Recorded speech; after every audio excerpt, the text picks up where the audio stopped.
What's up, everybody? Welcome into the Fantasy Football Last Call on the Fantasy Six Pack YouTube channel. I'm your host, Dylan Clemons. Here with me, as he will be every week, Mike LaPlant. What's up, man? How'd you enjoy week one of Sunday football? Excuse my French, and I am French, so I can say this, but I fucking loved it. Yeah, it was absolutely wild. We had kickers missing kicks all day long. We had block Our first kicks. tie. Our first tie, of course, that had to happen. Yeah, man, it was a pretty crazy day. But before we get started recapping the games, I just would like to remind you to please like and please subscribe to the Fantasy Six Pack YouTube channel. Then go on to fantasy6pack.net and check out our plans that we got going over there. And join the Discord, man. It's for $10 a month. You come chop it up with us in the Discord. It's an absolute blast. Constant you get news updates. Yep, yeah, constant talk all week. Any questions you got, they'll be answered in there. So, but Mike, hey, how about we just jump right into it? Well, let's first just give a quick recap here on the Sunday night game. Buccaneers are playing the Cowboys. They are up 12-3. It has been just a kicking fest. Field goal kicking game. Yeah, 5 field goals. Well, or was it more than that? Because Suck Up missed one. 6 field goals then, right? 6 attempted, 55 made. Yeah. Like I said, it's been the day of the kickers. Good and it bad. has been. But yeah, let's jump right into our first game here. We got the Saints at the Falcons. Saints ended up winning 27-26. Let's start with the Saints offense. That was a thriller, Mike. too. Yes, it was awesome. Came down to the wire. Winston had 23 of 34 for 268 and 2 touchdowns, 19 fantasy points. Kamara had a very quiet game. Only finished it with 7.5 fantasy points. Taysom Hill, of course, vulture and a touchdown, and he busted a big run, 4 for 81. Michael Thomas catching 2 touchdowns, and Jarvis Landry catching 7 of his 9 targets for 114. Mike, what is your biggest takeaway here from this Saints offense? I'm assuming it's going to be the wide receivers and how relevant they were. I mean, my biggest takeaway here is how inefficient Kamara was. I mean, he was supposed to be the engine in this offense, but it looked more like the wide receivers were the engine in this offense. Running through Jarvis Landry, and our boy Michael Thomas is back. Your boy, not our boy. I don't like him, but he got touchdowns today, so good on him. 22 fantasy points for Michael Thomas today. But yeah, no, Jarvis Landry was probably the biggest surprise of all. Getting 9 targets, 114 yards receiving. That was kind of the biggest shocker, other than Kamara kind of struggling the way he did. Yeah, yep. And then Winston having a solid game today, which was great to see, almost 20 fantasy points. He did leave injured quickly, but then he came back in. Yep. Jumping over to the Falcons now. Marcus Mariota won 20 of 33. He was pretty efficient, man, for 215. No touchdowns through the air, but he did get in on a rushing touchdown. And he's also put in 72 yards on the ground for 19 fantasy points. The big takeaway in this offense, man, was Cordero Patterson again getting 22 carries for 120 yards and a touchdown for 22 fantasy points. And Tyler Algier was the healthy scratch LaPlant, which was a little bit of a surprise. Kyle Pitts disappointed with only 2 receptions, and Drake London had 74 yards on 5 catches, man. But do you think Cordero can sustain this success? Hell no. Okay. I love the fact he got 22 attempts. Career high in rushing yards, but we saw this last year when he got that workload. He dipped off at the end. Yes, he did. I loved it. It was nice seeing, especially with Tyler Algier not being active. But we also got to look at Damian Williams. He went out of this game injured, which played into a factor of why Cordero Patterson got so much. Sure. Yeah, and then definitely monitor that Damian Williams injury. Maybe we see a little bit of Tyler Algier next week. Jumping into the next game, the 49ers at Soldier Field taking on the Bears, and man, it was a rain fest there today. Just puddles on the field by the end. The monsoon. And to be honest with you, it's kind of tough trying to take anything away from this game because the offense, it was just a sloppy mess. Lance was not very good, in all honesty, today. 13-24 for 164 at INT. But he did get added 54 yards on the ground and finished with 11 fantasy points. Like I said, not great. He does not look like a great NFL quarterback, but he does look like a good fantasy quarterback. Yep. And then Debo didn't do anything catching the ball wise, but he did see 8 carries on the ground for 52 yards and a touchdown, 12.6 fantasy points. Yeah, like I said, hard to say to take anything away from the 49ers offense. Would like to mention Elijah Mitchell went down with a knee injury, right, Mike? And it doesn't sound like It it's doesn't good. sound great. Mhm. He was walking around with a brace, but he did not have crutches to give him that physical relief of that pressure. So I mean, it's good and bad, but it's overall bad. Yeah. Yep. Hopefully, you roster Jeff Wilson. Yep. Jumping over to the Bears now. Fields started off real bad today, but he got it together a little bit in the second half, 8 of 17 with 121, 2 touchdowns and a pick. Also rushed 11 times for 24 yards for 14.5 fantasy points. Not an awful day from Fields, but hopefully it improves with a little better weather. Montgomery, not efficient today. 17 carries on the ground for only 26 yards. That was worse than what I predicted earlier this morning. Yeah, man, it was not good. He did catch 3 balls to help his PPR value, so he finished with 8 fantasy points. But Khalil Herbert, man, he saw more touches than I anticipated. I actually had to take a shot today because of it, because I lost the bet It was to our buddy Tito's. Tito's Hammy. We should have had Malort. We should have made you take a shot on Malort. But yeah, Herbert finished with 11 fantasy points, and Dante Pettis, Amon-Ra St. Brown caught the touchdowns, but they each only caught 1 ball, and Mooney and Komet were really quiet as well. Komet had 1 target, I think, but I'm just chalking it up as a bad weather day for both. It was so bad. It was just one of those backyard, hey, do whatever you can to win this game.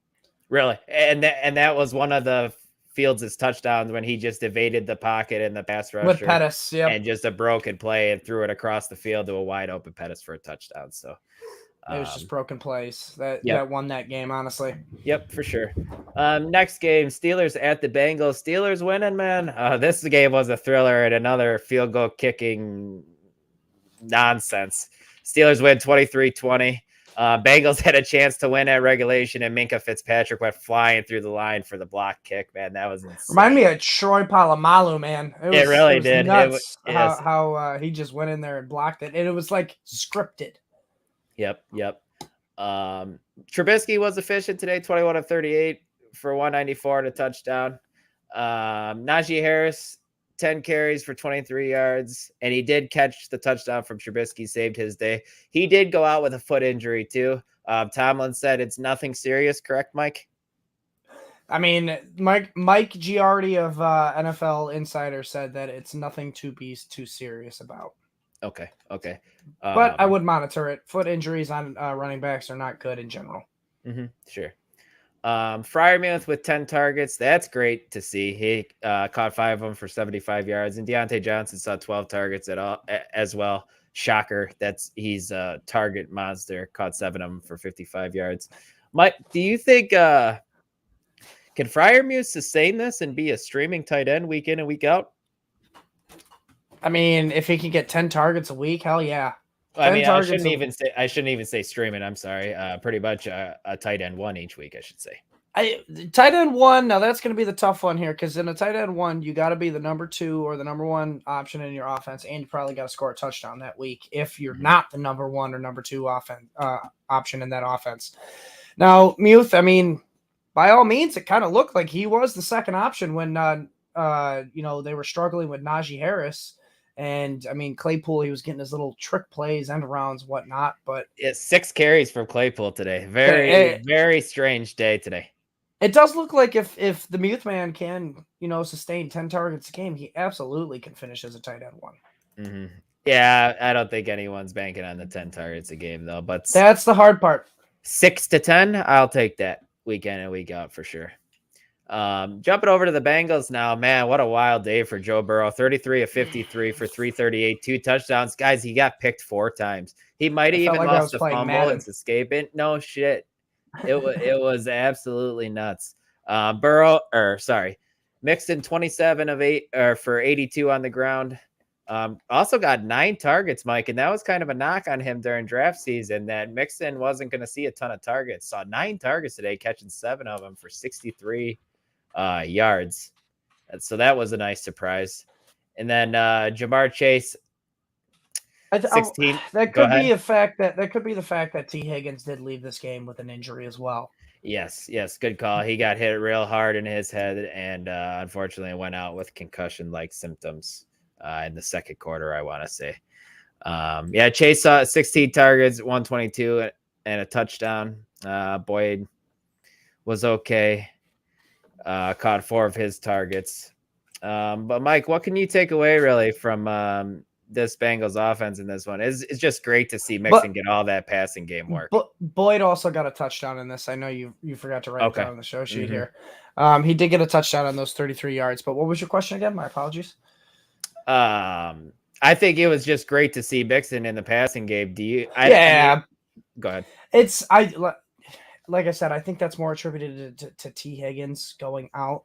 The fact that they had to use him more because Jamar Chase got 10 receptions. Tyler Boyd only got 4, but he got 7 of the targets. So Mixon getting 9 targets, that kind of plays a role with T. Higgins going out, I think.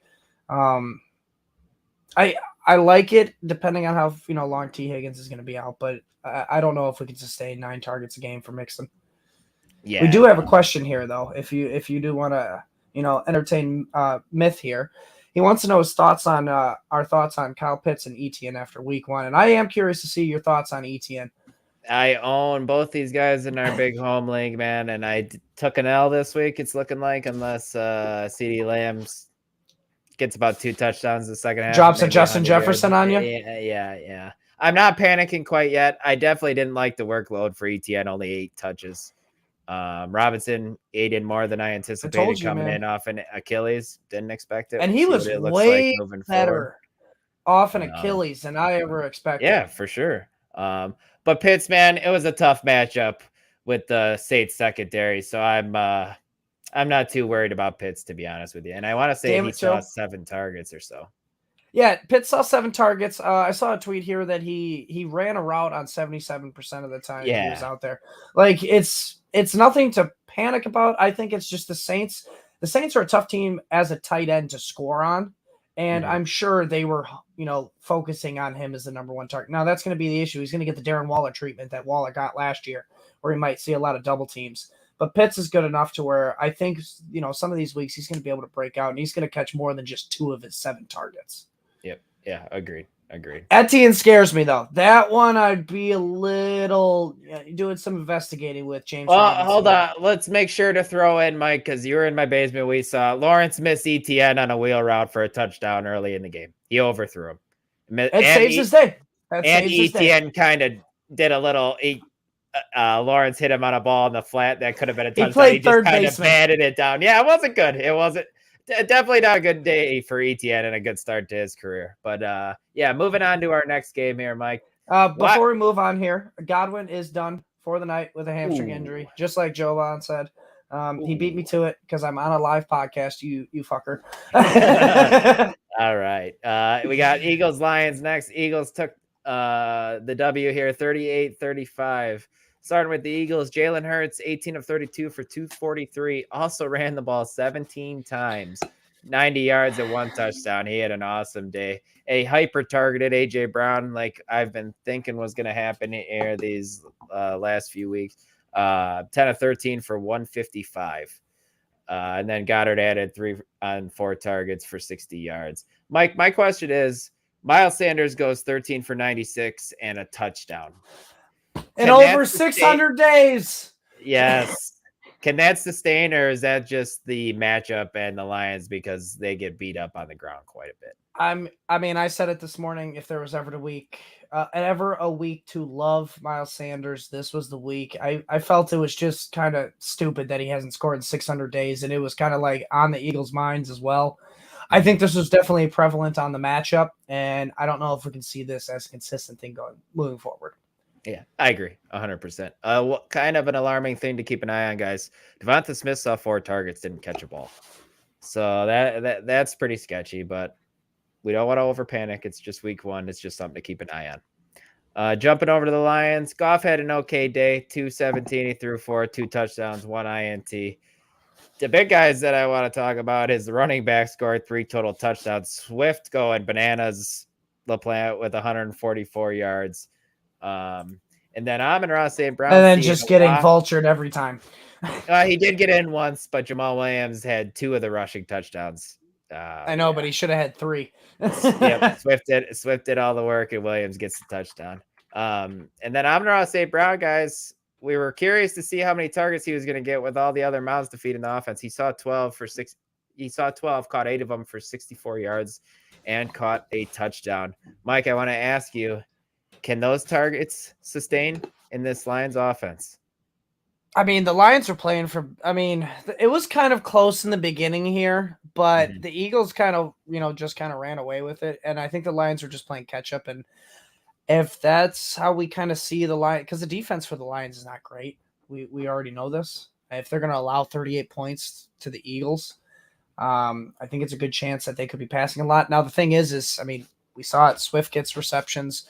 Hawkinson gets targets. Even DJ Chark, man, he kind of surprised me. I didn't expect him to score in his first game as a Lion. So I don't know. I like St. Brown. He's showing he's the alpha here, but to have a alpha on a team that's got Jared Goff throwing you the ball, I don't know if you can count on consistency. Yeah, I agree with you there. We do have some live questions here, though, if you want to do some of those. Myth also wants to know, any worries about Allen Robinson or Darnell Mooney? No, we chalk up the Darnell Mooney thing as the other game, man. I don't know about you, Mike. I'm not panicking on Allen Robinson. It definitely wasn't a good thing to see from him, but I think the more chemistry he gets with Matthew Stafford, the better he'll be. Yeah, I take this, from our friend Zach. He's the one that said it best. It was the Matt Nagy route tree that Allen Robinson had. All he did was run curl flats the whole game. Like they gotta get some more creative routes here with Allen Robinson to get him involved. Yeah. Yep. All right, but they might, man. This next question we got here: is this a good trade? I get Dalvin Cook, but I give up Nick Chubb and Michael Thomas. I wouldn't do that, man. I'd hold off right now. You do get the best guy in the deal right now. But yeah, with Michael Thomas going off, you could probably go a little bigger right there than Dalvin Cook. Go get yourself maybe an Eckler. I know he had a down week. Yeah, if Michael Thomas has a couple good games after this, I would sell him, to be honest with you. So yeah, maybe wait and see what else you can get. Not a bad option. But then sorry. Yep. Thoughts on Aaron Jones compared to AJ Dillon here in PPR? I think I chalk it up. I'm a Packers fan. I chalk it up to like last year when they played the Saints. I don't know what it is, but Aaron Rodgers does not take week 1 seriously. So I don't take anything from this game. It's kind of like that, weather game for the Bears. I'm kind of like, I like the fact AJ Dillon got a lot of targets in this game, and we'll get to that. But I am a little concerned for Aaron Jones, but it's 1 week, not to overreact. We still didn't have, goddamn, who was it got that ruled out? Alan Lazard that got ruled out. So it was obvious they were going to stack the box on the running backs this game. Yeah, man. And how often are the Packers going to be playing from behind the whole game too? Yep. They couldn't really establish the run, and it was just a weird game all in all for the Packers. So we got one more question here. My answer, so I'll let you talk first. Would you guys wait on DJ Moore or try to trade him?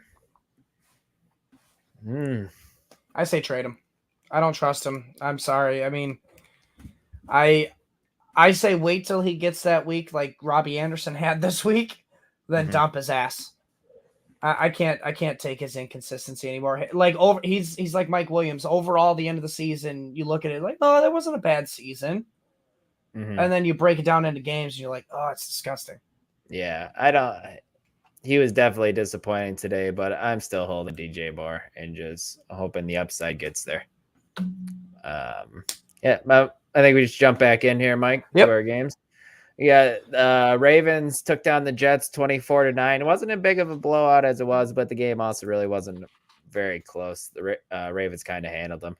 Lamar 17-30, 213, 3 touchdowns, 1 interception. Didn't do anything on the ground. The backfield also didn't do very well. Drake led the team with carries with 11 for 31 yards. Bateman caught a long touchdown to save his day. Duvernay caught 2 touchdowns. Mark Andrews 5 on 7 targets for 52 yards. Mike, you probably know what I'm going to ask you. I'm concerned. You are? I'm concerned for Bateman. Yeah, it was scary if he doesn't catch that late touchdown. We talked about how the volume probably wasn't going to be there for him. And it really wasn't with only the 4 targets. But yeah, I do like Duvernay. He came out and pretty much put his stamp on the number 2 wide receiver in this offense. I mean, he only saw 4 targets too, but Mark Andrews was kind of quiet, but I take it with a grain of salt. Yep. And then moving on over to the Jets. Really the only thing to take away from here, Mike, is Michael Carter getting 17 touches, 60 yards on the ground, and catching 7 passes for 40 yards. Breece Hall only...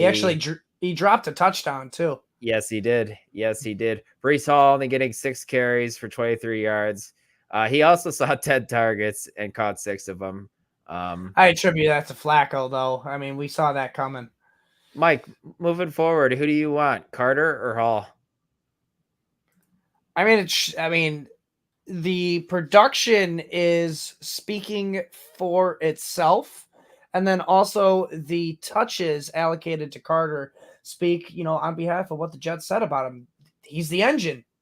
It's not Breece Hall. It seems like they want to use Breece Hall, and it looks like at least Flacco does in the passing game, but he was terribly inefficient on the ground.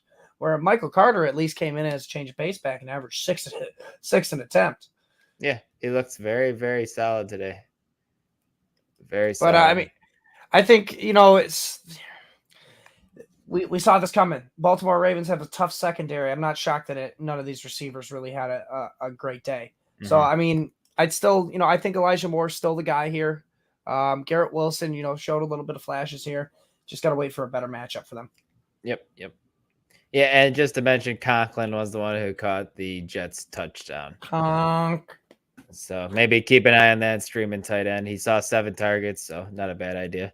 Mike, how about you take us through these next set of games? All right, next game we had here. This one was a doozy. Jaguars against the Washington Commanders. The Commanders snuck it out 28-22. So we will lead off with the Commanders here. Carson Wentz came out slinging it, 27-41, 313 yards, 4 touchdowns, and 2 interceptions, guys. Finishing it off with 27.7 fantasy points and sitting quietly on my Scott Fish bench. For none other than Trevor Lawrence. But Antonio Gibson, he kind of salvaged his day, in PPR formats. He had 14 attempts for 58 yards. 7 catches on 8 receptions for 72 yards. That was the big one here. Because we all knew, McKissick was going to be the one involved in the passing game here, but it looks like they finally learned to use Gibson as the wide receiver he was playing in college. Mm-hmm. Then he finished with 20 fantasy points. Then we had Terry McLaurin kind of salvaging his day, just like Rashad Bateman did. He only went 2 of 4, 58 yards and a touchdown, finishing with 13.8 fantasy points. But the belle of the ball, and I know Joe's watching this, and he is just fist pumping. Jahan Dotson, 3 receptions on 5 targets, 40 yards, and 2 touchdowns, and they were beautiful catches. 18 fantasy points for the day. And then, of course, the ghost of Curtis Samuel came back to haunt us. 8 receptions for 11, off of 11 targets for 55 yards, and 1 was a touchdown. Mm-hmm. Also getting 19.2 fantasy points. Man, is Curtis Samuel a thing again? He might be. Seeing 11 targets, man, is absolutely fantastic to see. I mean, he's not going to see that every week, but it looks like he's got a role in the offense. Maybe getting some short screens, some gadget passes, stuff like this. I'm curious to see if he's going to be on Herms's waiver wire. Yeah, he's got to be. Yeah, I would think so too. And if Jahan Dotson is under the ownership mark, he needs to be rostered. Let me ask you this was a matchup. This was a matchup. So I don't know if all 3 are going to hit like they did. Right, again. right. Your safe bets, going, McLaurin here, but if you're going off of safety and volume, I think I'd rather have Samuel going forward with 11 targets compared to Dotson's 5. Yep. But we'll move on here to the Jaguars. And they made it quite a game. Trevor Lawrence, 24-42, 275 yards, 1 touchdown, 1 pick. Then you had Travis Etienne. We, touched on him a little bit. 4 carries for only 47 yards. 2 of 4 targets caught for 18 yards and only 8.5 fantasy points. Not great. James Robinson came in, vultured a touchdown on the ground. He had 11 carries for 66 yards and also 1 reception on 2 targets, finishing with 19.9 fantasy points. That did not make anybody happy. Christian Kirk, though, led the team, 6 receptions off of 12 targets, 117 yards, man. Just like we thought he'd kind of be the volume guy in this offense. Yes. Then, yeah, I don't know that you really need to mention anything else. Zay Jones saw 9 I was just going to say, 12.5. Zay Jones with the 9 targets. He's kind of looking like that number 2 target. I mean, But they paid Christian Kirk to be the guy in this offense, and that's exactly what he was today. 17.5 fantasy points, 12 targets, 117. He's not going to see 12 targets every week, but it's going to be 8 to 12 range. So he's got a very solid floor coming out of the slot. Very good floor. Yes, sir. So we'll move on to the next game here then. And we had the Browns and the Panthers. This was the Baker Bowl. Jacoby Brissett and the Browns came out on top 26-24. The running backs, man. The running backs. Brissett was 18-34 for 147 yards and a tutty. 10.9 fantasy points. Nick Chubb, though, 22 rushing attempts for 141 yards. He had 1 reception on 1 target for 2 yards. Other than that, Kareem Hunt just took his touchdowns away because he only finished with 15.3 fantasy points on the day for Chubb. Hunt, though, 11 rushing attempts, 46 yards, 1 on the ground, and then 4 for 4 through the air, 24 yards and 1 touchdown as well there, finishing with 23 fantasy points, rewarding their fantasy owners. And then, I really don't want to touch here on the wide receivers, but Mari Cooper, 3-6, 17 yards, 4.7 fantasy points. And then, the sneaky one. Go ahead. No, I was just going to say that's the biggest concern and the biggest takeaway of the Browns offense is Amari Cooper seeing 6 targets, only catching 3 of them for 17. I'm completely panicking on Amari Cooper. I think he is going to be hot garbage as long as Jacoby Brissett is the quarterback, and I am trying to get him off of all my rosters wherever I can get him. I want no part of it. Yeah, with Jacoby Brissett leading the charge, he threw it 34 times and he only got 147 yards. It's not going to be a very pass-friendly offense. Yes. Not at all. But we'll move on here then to the Panthers. Baker Mayfield, 16-27, 235 yards, 1 touchdown, 1 pick. He also had 5 attempts for 6 yards. Woo! But he had 1 touchdown on the ground. Finishing with 19 fantasy points. Then CMC kind of had a down day. 10 rushing attempts for 33 yards, 1 touchdown. He had 4 targets, caught all 4 of them for 24 yards, but only mustered up 15.7 fantasy points. That's got to be a low for him, and for being healthy in past games. DJ Moore, 3 receptions off 6 targets, 43 yards, only 8 fantasy points here. And then Robbie Anderson stealing the show, catching 5 of his 8 targets for 102 yards, 1 touchdown. 1 was just a bomb. Is he back? That's the question. I think it was attributed to the fact that Denzel Ward just shadowed the hell out of DJ Moore today, and Robbie Anderson got the leftovers and the scraps of that quarterback group because Greedy Williams just got put on IR. Yep, so it was some practice squatter or undrafted guy that was probably guarding him. Yep, we're waiting to see on Robbie Anderson, see if he could put a couple games together before we're picking him up or trying to target him in a trade. Yep. So we'll move on to the next game here. We had the Colts and the Texans, and we had no winner, guys. This was our tie. 2020. Yep. Jonathan Taylor, great on the ground, 161 and a touchdown. Nyheim Hines had a decent day, 11.5 fantasy points, but lost a key fumble. It was great to see Michael Pittman get all this volume of 13 targets for 121 yards and a touchdown, 27 fantasy points, guys. It looks like Matt Ryan is going to be able to support Michael Pittman as a wide receiver 1 week in and week out. But Mike, can you see if there's going to be a second pass catcher emerging from this offense, or is it going to be all Michael Pittman? As far as now, it seems like all Michael Pittman. It looked like Matt Ryan tried to make an Ashton Doolin a thing for a little bit there, but he couldn't. It's going to be Pittman now, and then it looks like kind of Nyheim Hines and the running backs are going to be the number 2 in this offense if no wide receiver can stand out. I mean, Alec Pierce had 2 targets, but he dropped a touchdown. Yep. Not going to gain trust that way. No, definitely not. Jumping over to the Texans now. Brady Cooks did his thing, scoring 15 fantasy points on 12 targets, 7 catches. But Mike, I want to talk to you about the backfield. Dameon Pierce was named the starter, but got out touched by Rex Burkhead. Pierce saw 11 carries. Burkhead saw 14. Pierce had 33 yards. Burkhead saw 40. Burkhead also saw 8 targets in the passing game and finished with 12 fantasy points. Pierce finished with 5 fantasy points. Is the hype train done on Dameon Pierce now? Apparently, it's better to not be the starting running back in this offense. Because, I mean, Rex Burkhead was the starter last year. He sucked, and it was, the backup that was getting the work, and now it's Dameon Pierce is the starter, and now it's Rex Burkhead getting all the, the good touches. But I don't know. I'm not too worried. It was a tough matchup against the Colts. They do have a stout run defense. They were top 10 in the league last year. I'm sure, they're going to be top 10 again this year. Yeah. So, I mean, take it with a grain of salt. The one thing I'm most concerned about is the passing work. He nothing. Right.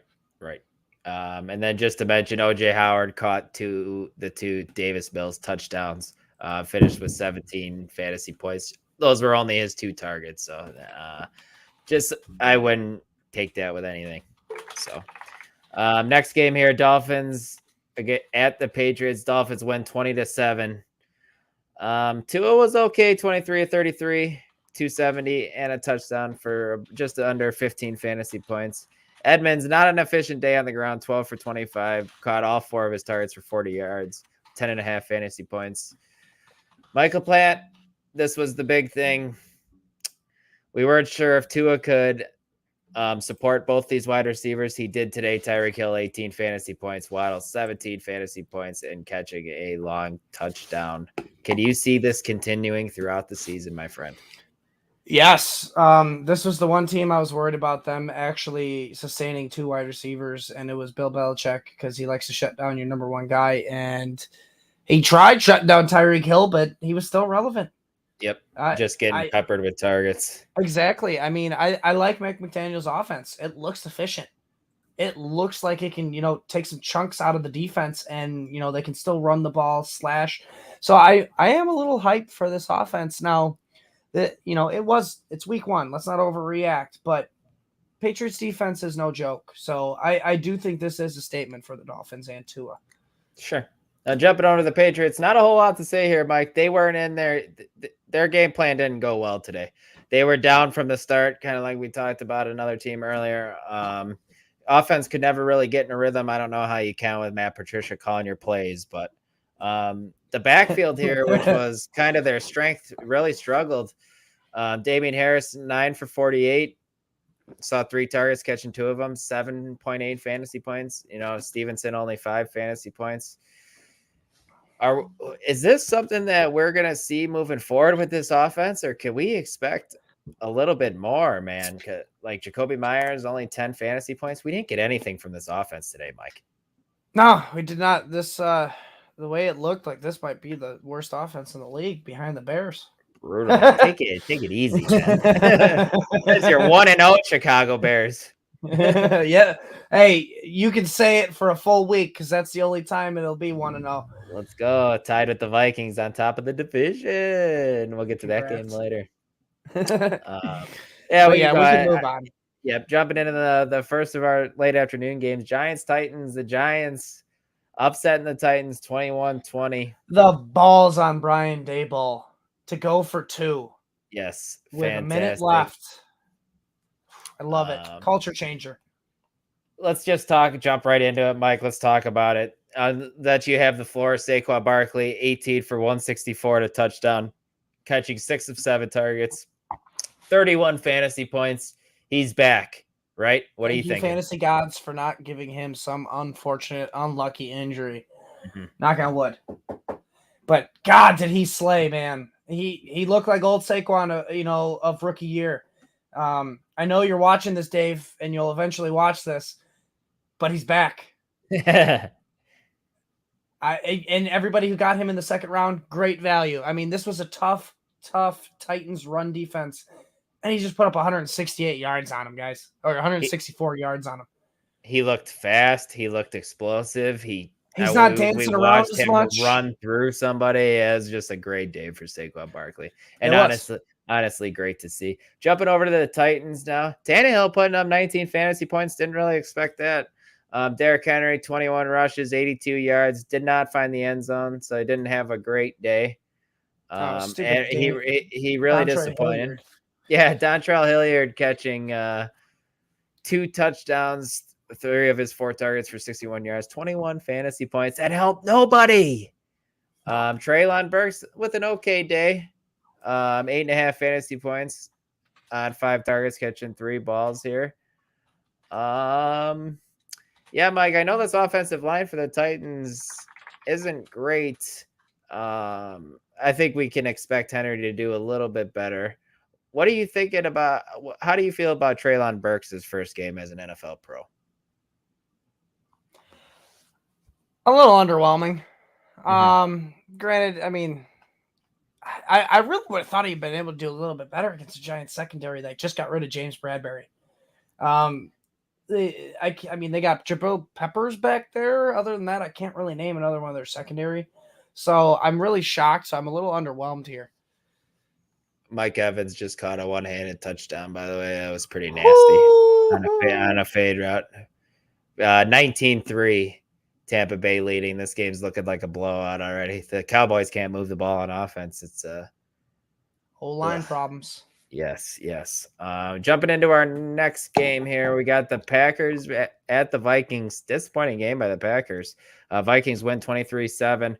Rodgers, 22-44, 195, and an interception. Christian Watson, man. First drive of the game, first career target. Rodgers throws a beauty of a ball to him, and Watson drops it. Right in the breadbasket. Yep. Like you said earlier, Mike Allen Lazard was ruled out. The running backs did okay, though. Aaron Jones finished with 10 fantasy points, but it was my guy, A.J. Dillon, Mike, blowing up. He got into the end zone for the lone touchdown for the Packers, averaged 4.5 yards per carry, and finished with 20.1 fantasy points. Let's see here. Where do you want? You're the Packer fan. Where do you want to take this? You want to talk about the shit wide receiver core, or do you want to talk about the bright side of the backfield? I like the backfield here. I'm a little, like I said, disappointed in Aaron Jones here. He only got 5 targets, and we know with games without Devontae Adams, he usually gets about 6 to 8. So I'm a little disappointed there. But the shit show right now is the receivers, guys. I mean, I don't know if it's Aaron Rodgers not trusting him after that Christian Watson drop, but he's only targeting his receivers 5 times. He's targeting his running backs a hell of a lot more. You got to trust him. That's a problem going to be going down forward because defense is just going to load the box and they're not going to be able to do anything. It's going to just be this week in and week out. Yep. Agreed. Jumping over to the Vikings now. Kirk Cousins, solid game from him, 19 fantasy points. Dalvin Cook, okay, couldn't find the end zone, 13.8 fantasy points. Big takeaway, Justin Jefferson. He was our number one. Yes, he was our number one wide receiver on our podcast that we talked about all the time. Mike LaPlant, 9 for 11 for 184, 2 touchdowns, 39 fantasy points. Just a great game. He had 156 of those yards in the first half. Absolutely insane. No other pass catcher really had a good day. Adam Thielen, 6.6 fantasy points. But how does any other receiver put up points when Justin Jefferson steals the show like that?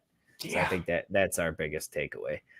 Jumping over to the Chiefs Cardinals. This game was never even close, man. Chiefs absolutely killed the Cardinals 44-21. Patrick Mahomes just carving up this defense, 30 of 39 for 360, 5 touchdowns, 35 fantasy points. The wide receivers had a good day. Juju, 11 fantasy points, very solid. Travis Kelce caught a touchdown. 8 of 9 of his targets, 121, 26 fantasy Back to his old points. ways. Mike, it was good to see CEH find the end zone twice on 2 catches. One was a shovel pass, but he got going early and often. Isaiah Pacheco actually out-touched him. Had 12 carries, 62 yards, and a touchdown, 12 fantasy points. How do you see this backfield shaking out moving forward, pal? It looks like a committee here, but it looks like CEH is going to get all the important touches. Yes. Pacheco's touchdown was at the end when it was garbage points. I love it. I love it for Pacheco, but it was garbage points. CEH was the main guy, at least in the red zone, in those third down critical moments. So I do believe CEH will get, the majority of the committee, but it's going to be a committee. Yeah, I agree. Like you said, this whole damn offense is a committee, and it's looking phenomenal. Yes, it was. It's very, very efficient today. We got to talk about something that wasn't efficient. It was the Cardinals offense, man. It was we were watching football together today. It is just an absolute joke. Kyler Murray, 22 of 34, 193 and 2 touchdowns. Didn't do anything on the ground. But I need to know his ADOT in this game. It had to have been terrible. 18.6 fantasy points. James Conner found the end zone, 16.5 fantasy points. His touchdown saved his day. Marquise Brown caught a touchdown, saved his day, 13 fantasy points. Zach Ertz caught a touchdown as well. Mike, are you panicking on Kyler Murray? I get it. He got 18 fantasy points, but he looked off all day. His weapons are banged up. Hopkins is out with his suspension. Are we freaking out, man? I think the Chiefs defense just got them in a position where they were down. They had a pass. Chiefs defensive linemen just pinned their ears back and just rushed the passer. Like, it was just one of those situations where the Cardinals were in catch-up mode the whole game. They never really got a chance to do anything but play catch-up. So, I mean, I'm a little concerned if this is how the rest of the year is going to go, but my big concern is Marquise Brown for the takeaway from this one. Only 5 targets? Like, Greg Dortch was the leading receiver on this team. You traded for Marquise Brown. You gave up your first-round draft pick. What the hell's going on there? That's my biggest concern. Yep. Agreed, man. It is very, very bad offensive showing from these guys. And then we got one more game here to jump in. The Raiders at the Chargers. Chargers won 24-19. Derek Carr, Mike, throwing 3 picks today. Did follow up with 2 touchdowns from week 17. Yes, they did. Yes, they did. Derek Carr still finished with 16.8 fantasy points. Jacobs didn't get a whole lot of work today. Only 10 carries for 57 yards, 8 fantasy points. Brandon Bolden actually caught a touchdown. Devontae Adams seeing 17 targets. He's going to be a target monster this year, it looks like. J.C. Jackson was out. That's the top corner for, the Chargers. So I think that plays a little bit in effect to it because 17 targets, man. I can't see that throughout the year, but yes, go on. Can you go into next week with Hunter Renfrow as your flex, seeing 6 targets, only having 21 yards, catching 3 balls? Are they playing the Jaguars? I'm not sure what their schedule. If they're playing if it's matchup based at this point. If they're playing because we expected this to be a shootout and it was a little bit more defensive than we thought. So I'm I'm curious to see if the rest of their divisional games go that way as well, because I don't know if the Raiders can be a team that average 30 points a game. Yeah. And if they can't, I don't know if Renfrow has much value outside of, touchdowns. And say what you want, and people might laugh at this. Renfrow was the red zone threat for this offense last year with Waller being banged up a lot, and that's just not going to be the case this year with Devontae Adams in town. And he's got 17 targets. That's the reason Renfrow got 6. Yep. Now jumping over the Chargers to finish it up. Herbert, 23 fantasy points. He did his thing. 3 touchdowns. Austin Eckler struggled a little bit of a disappointing day, 11 fantasy points. Keenan Allen goes down early with a hamstring injury after absolutely blowing up to start the game in the first quarter. 4 catches, 4 targets, 66 yards. Mike, this is my one and only. I should mention, Gerald Everett caught 3 of 4 targets, 54 yards and a touchdown. A very good streaming tight end. Guys, if he's on your waiver wire, I think, and you need a tight end, I think he's a very good idea. Mike, you got to talk to me about Mike Williams, your guy. Only seeing 4 targets, 10 yards, 3 fantasy points. What's going on here? Man, I'm not pressing the panic button yet because of the injury with Keenan Allen. I've been getting updates that it is a small possibility he is back for next week. So most likely they will rest Keenan Allen, which means Mike Williams will be the number one guy here. I think it's just a case of the defenses know who the deep threat here. They know who the number one guy is who moves this offense, and it's Mike Williams. This offense is unstoppable when Mike Williams is active with Keenan Allen. Because Keenan Allen's your underneath guy. He's not getting you big plays. He's getting your 15 yards and getting you down for a field goal. He's not getting you touchdowns. That's the thing. So I think defenses know that if they can contain Mike Williams, they're going to contain this offense. So that's my biggest thing. Yep. Yeah, Not yet. I hear you. He's still got more targets than. Let me just double check that. More targets. No. He got the same amount of targets as Keenan Allen did, and Allen played in a quarter. It's just a little scary, man. That's it. But yeah, guys, that wraps up the show. We'll try to keep it a little shorter, a little sweeter next time. We got first timers over here. Yeah. I'm drinking, so I'm having a good time. We're laughing. Yeah, a great time. But yeah, we'll be back next week. Please subscribe to the Fantasy Six Pack YouTube channel. Please hit that like button, guys. We really appreciate it. Really helps us out. Make sure to check out our memberships. Yep, go check out our memberships. We also pumping out a bunch of video content, so just even hit the bell for notifications. There you go, Davis. Now we're talking. Davis, now we're talking. Yeah. I like having 8 viewers right now. I don't know if we can, rest you on the feet. I do got nice feet. But yeah, you can catch us on Friday nights doing the Wolfpack Fantasy Football Podcast. Yeah, guys, we got pretty much something every single day. So just there's something every single day, a video, article. There's something coming out, guys. That's why if you really do want to get inside of our exclusive content, really join that Discord channel. You'll have a blast. Yes, sir. And that pretty much wraps it up. So for Mike LaPlant, I'm Dylan. We'll talk to you all next week. See you guys.